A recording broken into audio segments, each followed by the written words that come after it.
Dia kan dah temen boleh kan.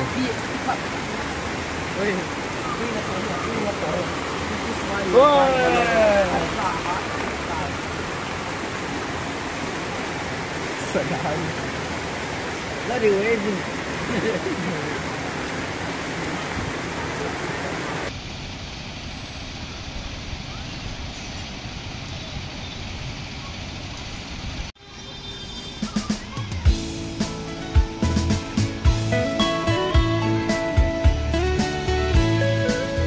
Semua mau ngerti je. Wah, boleh. Đó là chụp cái cảnh.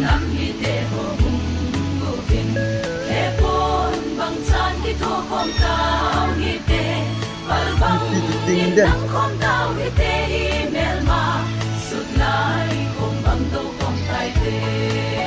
Đó là chỉ thiệt lâu.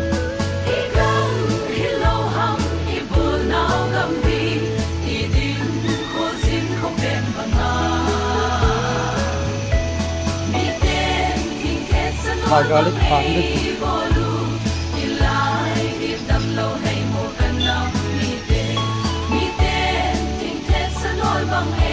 Keren sih.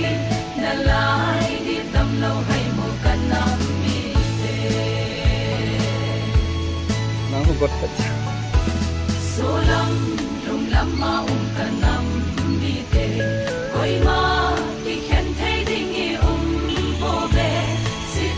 Hari petang kita duduk sini di Ponglang kau kaji terus.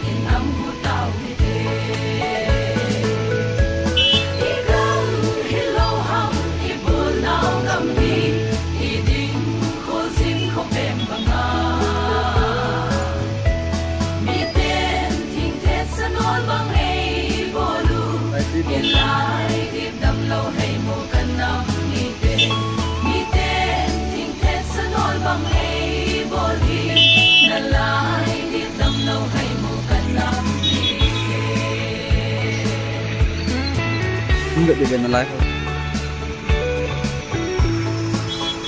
Ngomong yang tingden.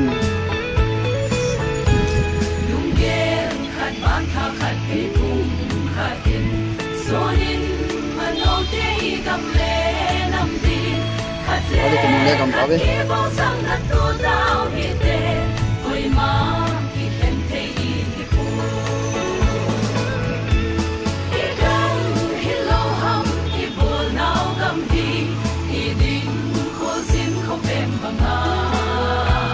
Bây giờ lại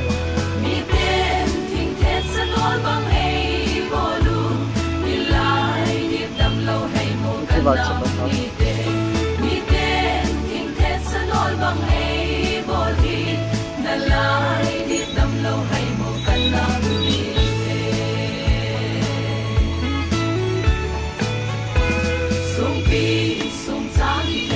năm thì chụp tôi nó hết talo rồi cái khi talo đó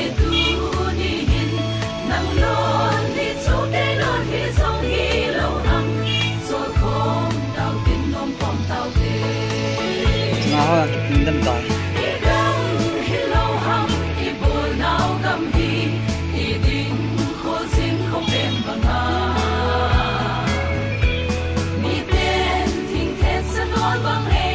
tôi lấy cầm tao đi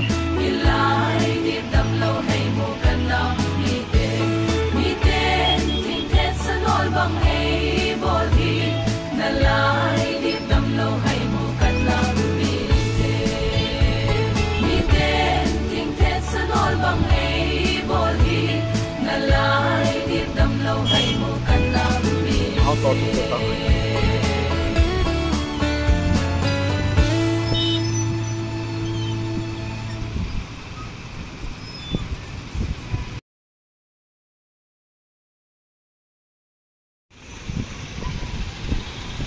đi thảo văn liền vậy ta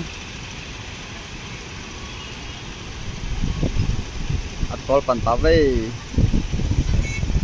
hai sung gel đó mày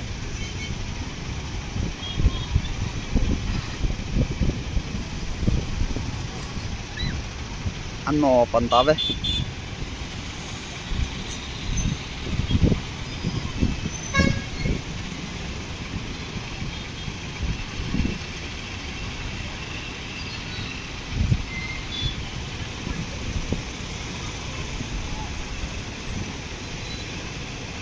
cái vào thái độ là đỡ.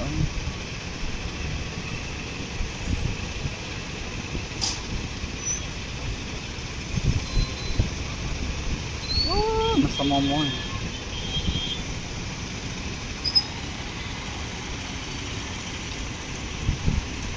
sắc tên mà nội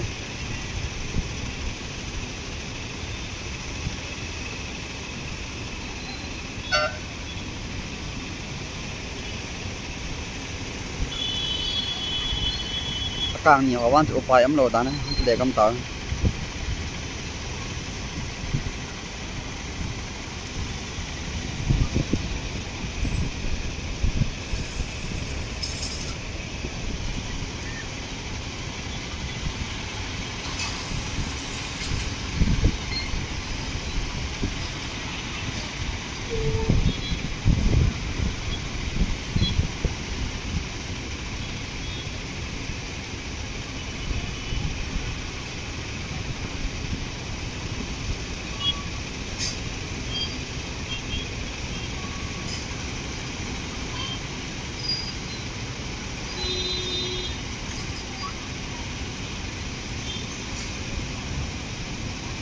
sa pang-marketing ng tao.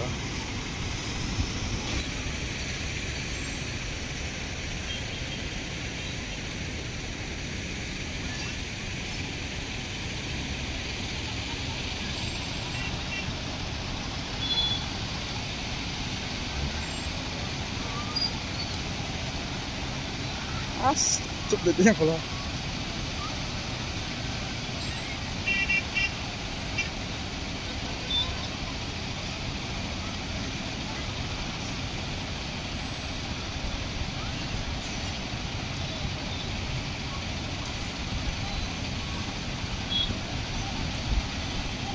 Wah, kalah sendiri ya.